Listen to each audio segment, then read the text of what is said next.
துயரமான நாள். அது எப்படி சொல்கிறதுன்னு தெரியல.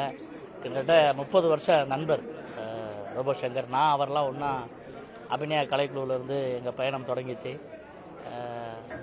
நிறைய கனவுகளோட சென்னைக்கு வந்து 95-96லேருந்தே மேடை நிகழ்ச்சிகளில் நிறைய ஆடிட்டு வாய்ப்புக்காக நிறைய இடத்துக்கு அலைஞ்சிருக்கோம்.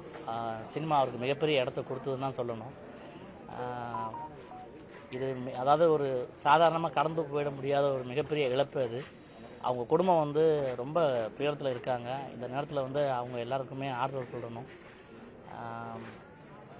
அவரை இழந்து வாடுற அந்த குடும்பத்துக்கு என்னுடைய அந்த வருத்தங்களை தெரிவிச்சுக்கிறேன். அதே மாதிரி அவருடைய ஆன்மா சாந்தி அடையணும்னு வேண்டிக்கிறேன்.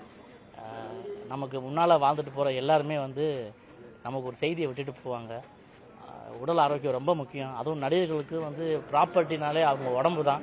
அந்த உடம்பை நல்லபடியாக பாதுகாத்துக்கணும். உங்களுக்கு எல்லாத்துக்குமே தெரியும், அவர் உலக நாயகனுடைய ரசிகர். ஆனாலும் அன்றைக்கி வந்து அவர் ரசிக்கிற மாதிரியே அவர் உடலையே பாதுகாத்துருந்தாருன்னா இன்றைக்கி நல்லபடியாக வந்திருப்பார். அவரை இழந்து வாடும் குடும்பத்துக்கு என்னுடைய இரங்கலை தெரிவிச்சுக்கிறேன்.